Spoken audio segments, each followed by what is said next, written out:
pink hotel, a boutique, and a swinging hot spot. Don't it always seem to go that you don't know what you've got till it's gone? They paved paradise, put up a parking lot.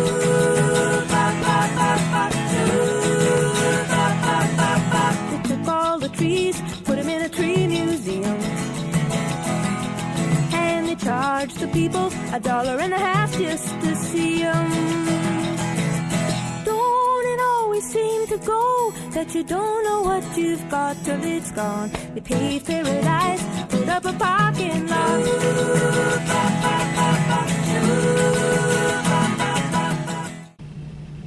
Hello everybody. Welcome once again to another edition of Quick Trivia with Mike. It's the weekly game show right here on channel 955 where we test your knowledge of facts. Sometimes a little bit more historic in nature, sometimes very contemporary. Hopefully always a lot of fun. I'm your host and the quizmaster, Mike Brever. Sit back, relax. Let's have a little bit of fun for the next half hour, shall we? As you know, a new tradition here at Quick Trivia with Mike, we begin our program by going through the list of birthdays right here at East Castle Place. Let's get right into it, shall we? On June 27th, Dr. Theodor Kachin is celebrating the 54th anniversary of his 29th birthday. On July 1st, Margot Fry, the 51st anniversary of her 29th birthday. On July 3rd, Nancy Bolander, the 54th anniversary of her 29th birthday. And also on July 3rd, Eleanor Gorton. So happy birthday to all you birthday kids out there. I hope you have a great day on your actual birthday. And you know, you should have a great week as well. So happy birthday, and if you see any of them in the hallway, please wish them a very happy day. Now on a personal note, you see these glasses I'm wearing? These are not my regular glasses. These are identical to my regular glasses, but they're my old glasses. Earlier this week, I lost my glasses, and they're somewhere here at East Castle Place, laying on a floor, sitting on a desk, whatever. I have the same problem many of you have. When I wear my face mask, my glasses fog up. I have a habit of taking them off. I took them off, set them down, or put them in my pocket. They're now gone. If you see them, come and see me. There's a reward of a Girl Scout cookie for you in this, so come and see me as soon as you can. Now let's get into last week's show and give you the answers, shall we? You know how the game works. I give you 3 questions every week. I begin the next week's show by giving you the answers to our 3 questions from the previous week, and then we give you 3 new questions. So let's take a look at last week's, shall we? We began by talking a little bit about the Green Bay Packers. You know that they were in fact founded on August 11th, 1919. Talked about the fact that they joined the National Football League, which was the successor to the American Football League.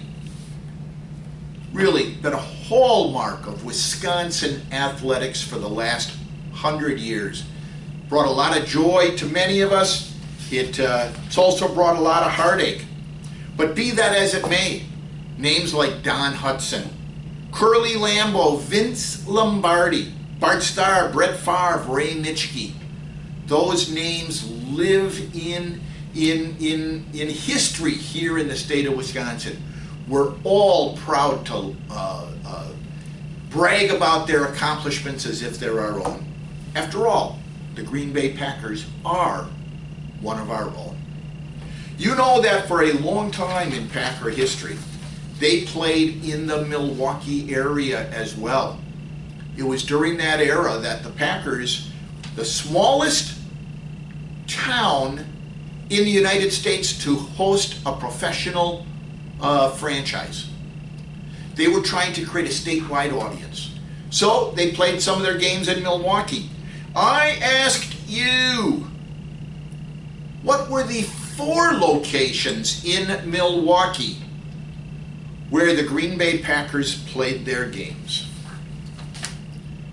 The answer was Marquette Stadium, State Fair Park, Borchert Field, and of course County Stadium. Many of you know that my dad was a professional musician. In addition to working at the post office, he played trombone. He played many Packer games at County Stadium. You know, in the stands during timeouts and intermissions, the band would play. My dad was always a part of that. So there you have it. County Stadium, Marquette Stadium, Borchert Field, and State Fair Park. 4 locations where the Green Bay Packers played in the Milwaukee area, in addition to playing in Green Bay. Question number 2, we talked about Galileo Galilei. Talked about the fact that he was a proponent of the science which proved that the Earth rotated around the sun. There was a religious doctrine at the time of Galileo which indicated that the Earth was the center of the universe and all things rotated around the Earth. Catholic Church really held true to that because there were some scriptures which seemed to indicate that. Specifically, Psalm 93 chapter or verse 1, Psalm 96 verse 10, Chronicles chapter 16 verse 30, Psalm 104 verse 5, and Ecclesiastes chapter 1 verse 5. All of these seem to indicate that the Earth is the center of the universe and everything revolves around it. The church saw it as a threat to their faith and their doctrine.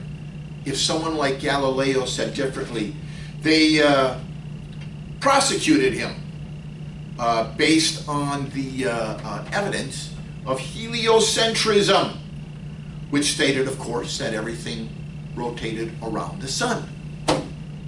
He was found guilty by Pope Urban VIII, sentenced to house arrest for the rest of his life for heresy. I asked you, in its infinite wisdom, remembering that Galileo was put on trial June 22nd, 1633, when did the Catholic Church reverse the conviction of Galileo and in essence exonerate him? The answer? 1992. It took till 1992 for the Catholic Church to admit that maybe they were wrong. Maybe they were wrong in declaring that everything rotated around the Earth. Only 360 years later, the church gets around to it. I've often said, though, if you've ever heard me talk about faith and religion, as you measure time, politicians measure time in 4-year increments, the time till the next election. The church measures time as well.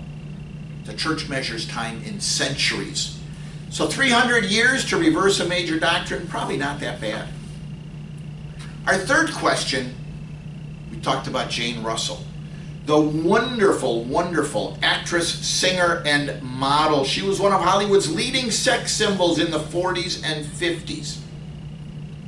Howard Hughes, in his movie The Outlaw, really burst her on the scene as a Hollywood star, someone who could bring audiences out just because of their name. She also starred in Gentlemen Prefer Blondes. Well, she also starred in a movie with Bob Hope called Pale Face. And Bob Hope was famously quoted as saying, "Culture is the ability to describe Jane Russell as how?" That was my question. Culture is the ability to describe Jane Russell as how? And the answer was, culture is the ability to describe Jane Russell without moving your hands. Without moving your hands. That's how Bob Hope described culture in a joke. There's a famous movie now called Forrest Gump. Tom Hanks plays just a wonderful role. But there's a famous quote of Tom Hanks in Forrest Gump. And it is, I quote, and that's all I have to say about that. Culture is describing Jane Russell without moving your hands, and that's all I have to say about that. You know we have a tiebreaker here at Quick Trivia with Mike. The tiebreaker is identify the bumper music. At the beginning and ending of the show, we play a snippet of a very famous song. We've often had different genres that we've used in the past. That's the tiebreaker, however. If two or more of you have the same number of questions correct, the tiebreaker is who can identify the music. The music last week was Saved by the very famous jazz artist Laverne Baker. Laverne Baker, born November 11th, 1929, died March 10th, 1997. Saved. Just a wonderful career for Laverne Baker. That was the bumper music from last week. By the way, she also was very famous for a couple of other ones. Jim Dandy, Tweedledee, and I Cried a Tear, the very famous song from 1958. Who got the answers right last week? Well, we had two winners. Two winners got all three correct. I should point out, by the way, that Alex Hill, in the question about Galileo, actually gave us a more thorough answer. His answer was, in 1992, Pope John Paul officially declared that on the basis of study by a panel that he had set up earlier, Galileo was not guilty of heresy, just as our official answer stated. But Alex went on to state, however, as early as 1744, Galileo's book in which he argues for Copernican's model was removed from the index of banned books. And in 1820, the cardinals of the Holy Inquisition agreed that the Copernican cosmology was correct. So although he was officially exonerated in 1992, there were some things that happened as much as 150 years earlier that really kind of set the record straight. Only 200 years after he was initially excommunicated by the church. Sandra Meyer was our second winner, by the way, with 3 questions correct. Which one of them identified the bumper music? Neither. So the two of them tied. Sandra Meyer and Alex Hill share the winner's circle this week. Congratulations to you both. Your picture will be on 955 all week long. Now we're going to take a brief intermission. We will come back soon and give you the 3 questions for next week. Go grab yourself a donut, maybe a cup of coffee. Get some of that brain food going because we've got some real teasers for you coming up. I'll see you in a minute.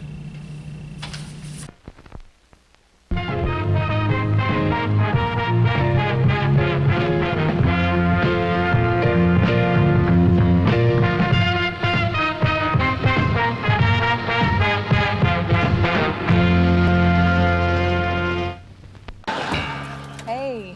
Boy, am I glad to see you. You expecting someone else? You never know. You know, you might want to take the tunnel. So, what do you feel like eating, Chinese or Italian? I could go either way. You're telling me. Well, happy Festivus. What is that? Is that the pole? George, Festivus is your heritage. It's part of who you are. That's why I ate it. It's a big dinner Tuesday night at Frank's house. Everyone's invited. Hi there. This is Kramer and Frank. Hi. Hello. So, you ready to go? Why don't we stay here? The back booth just opened up.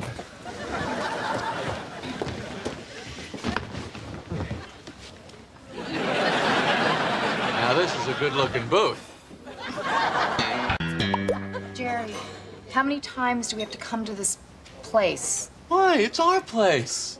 I just found a rubber band in my soup. Oh, I know who's cooking today. Hey, surprise, surprise. Hey, Georgie! I think I'm just gonna go. I'll be here. Hey, soup. She didn't touch it.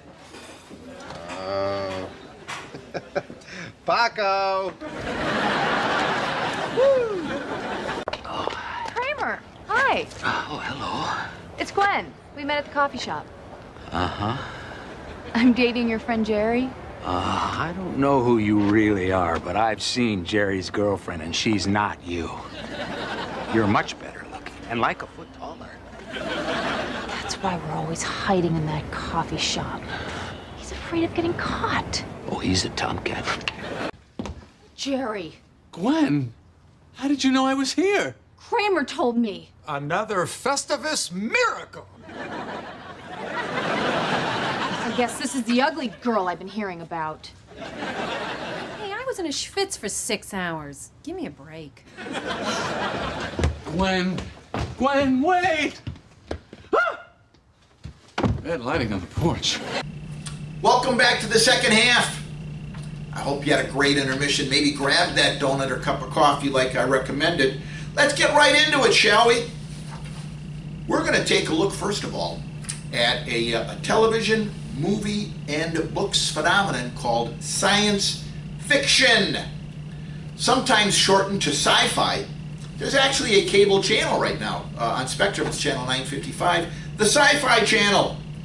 Science fiction is a genre of speculative fiction that typically deals with imaginative and futuristic concepts, such as advanced science, technology, space exploration, time travel, parallel universes, extraterrestrial life, etc., etc., etc.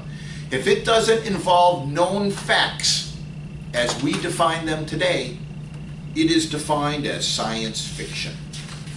It has most prominently played out in film and television.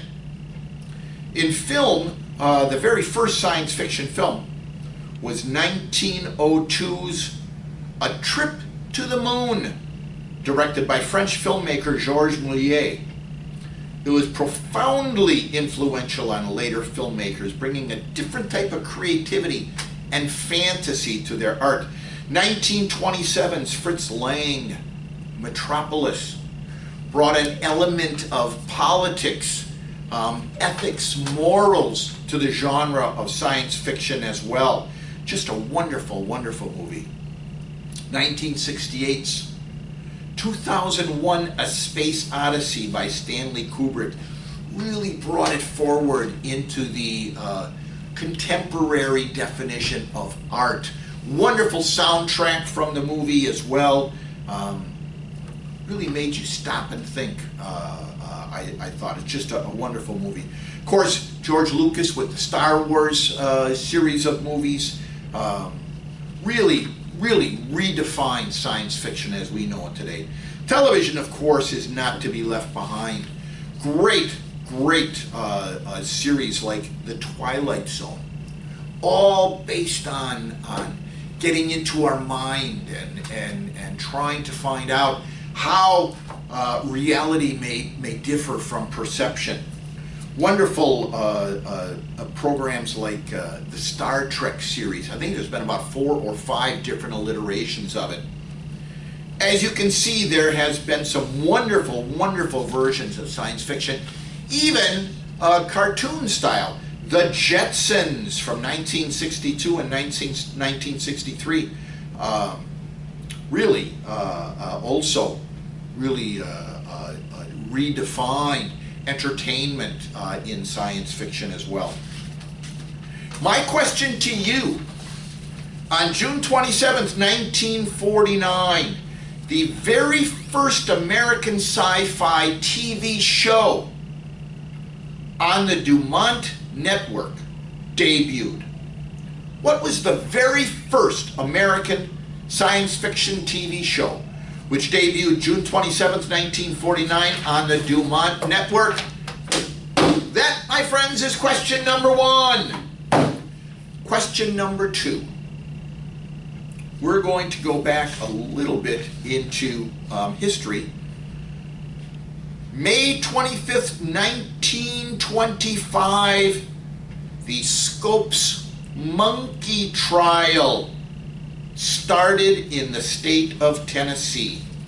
The Scopes trial, formerly known as the state of Tennessee versus John Thomas Scopes, and commonly referred to as Scopes monkey trial, was an American legal case which actually challenged the Tennessee Butler Act, which made it illegal for schools to teach anything that wasn't in the Bible, but it manifested itself in the theory of evolution. As you know, the Bible really focuses on creationism, evolution, specifically the way that Darwin started demonstrating it, really goes into saying that the earth is hundreds of millions of years old. If you take the literal version of the Bible, it says the earth is 6,000 years old. The question becomes, is the Bible literal, a historical document of history, or is it allegorical? Well, the Scopes monkey trial went about trying to determine whether law could determine that. Scopes, the trial was actually, John Scopes was accused of violating the Tennessee Butler Act, which made it unlawful to teach human evolution in any state-funded school. The trial actually was deliberately staged in order to attract publicity to the small town of Dayton, Tennessee, where it was held. You had two really wonderful attorneys, giants of their day. Clarence Darrow defended John Scopes. William Jennings Bryan, former presidential candidate actually, defended the state of Tennessee. And in reality, he felt he was defending the Bible. Again, the trial was deliberately staged to test the validity of the law. The law was originally presented by John Washington Butler, a Tennessee farmer and head of the World Christian Fundamentals Association. He lobbied the state legislature and passed the anti-evolution law. Butler Act was passed in Tennessee on March 25th, 1925. In response, the American Civil Liberties Union financed a test case in which John Scopes, a Tennessee high school science teacher, agreed to be tried for violating the act. Frankly, Scopes really didn't even remember if he had taught evolution as a part of his curriculum, but he agreed to be part of this case. My question to you, by the way, this became more than a Tennessee issue. This trial was followed statewide, nationwide, and it actually kind of developed a worldwide following, not just because of the subject matter, but because of the two giants, William Jennings Bryan and Clarence Darrow. My question to you is, at the conclusion of the trial, in his summation, Clarence Darrow actually defined his client as guilty. Clarence Darrow went before the jury and he said, my client is guilty. Why? Why did Clarence Darrow, in essence, throw the case to declare his own defendant guilty? And by the way, he was found guilty of violating the act. He was ordered to pay a $100 fine, which in today's dollar amounts, that'd probably be about $1,500. But there you have it. Clarence Darrow declared his client guilty. My question to you is why? My last question. We're going to talk a little bit about FLOTUS. First Lady of the United States. Why? Because Harriet Rebecca Lane Johnson died July 3rd, 1903. She was the acting American First Lady from 1857 to 1861. She was U.S. President James Buchanan's niece, and Buchanan was a bachelor. So his niece served as the acting First Lady. First Lady of the United States is a title held by the hostess of the White House, usually the wife of the President of the United States, and serves concurrent with the President's term in office. Although the First Lady's role has never been codified or officially defined, she figures prominently in the political and social life of the United States. You all know that several previous First Ladies, Jackie Kennedy, she became a fashion icon. George Bush's wife, really captured the imagination of the country with her common sense approach to solving problems. Rosalind Carter, truly a partner with Jimmy Carter in everything that he did. Really, First Ladies of the United States have really become an icon and as important to the tradition of the presidency, almost as the president himself. My question to you, Harriet Lane was the acting American First Lady. She was James Buchanan's niece, not married to him. Buchanan was in fact a bachelor. My question to you, how many acting First Ladies have we had in the history of the United States? There have been 46 presidents. I'll remind you of that. President Joseph Biden is our 46th president. How many acting First Ladies have there been in the history of the United States? There you have it, folks. That's Quick Trivia with Mike for this week. You know how to win by now. Get your answers to me by noon on Monday. Now, you know that Monday is our 4th of July holiday here for the staff. I'm going to give you a bonus day. Get your answers to me by noon on Tuesday. You can do it by email, mbrever@eastcastleplace.com. You can phone me at 963-8425. Leave a message on my answering machine. You can write your answers on a sheet of paper, put them in my mailbox behind the concierge desk, or just open up my office door, put them on my conference table or on my desk. I will get your answers when I come in on Tuesday.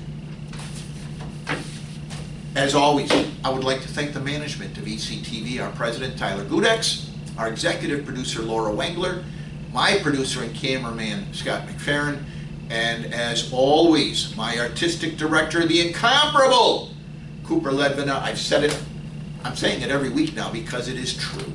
If there's anything you like about Quick Trivia with Mike, Scott and Cooper's fingerprints are all over it. If you happen to pass them in the hallway someday and you like the show, please let them know. I'd also like to thank you for joining in, for inviting me into your home for this half hour. I always have a great time. I hope you did as well. I also hope that you all have a wonderful, wonderful 4th of July. Coming up this Sunday, maybe next week, some of our trivia questions will have to do with the great holiday coming up this weekend. We'll see. I haven't done the research yet for next week, but I'll let you know. Until next week, as always, I am the host and your quizmaster, Mike Brever. Again, I want to thank you for inviting me into your home. Until next week, I ask you all to please be safe, be smart, and be patient. I think it's pretty obvious by now. We are opening up East Castle Place, and soon we will all be able to enjoy that wonderful East Castle Place hospitality once again. Have a wonderful 4th of July, everybody. So long, and I'll see you next week. Please don't it always go that you don't know what you've got till it's gone. They paved paradise, put up a parking lot.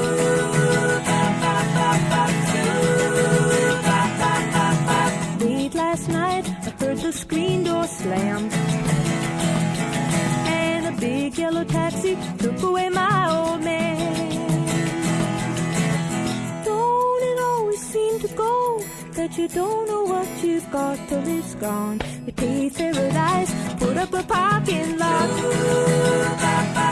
I said, don't it always seem to go that you don't know what you've got till it's gone? They paved paradise, put up a parking lot. They paved paradise, put up a parking lot. They paved paradise, put up a parking lot.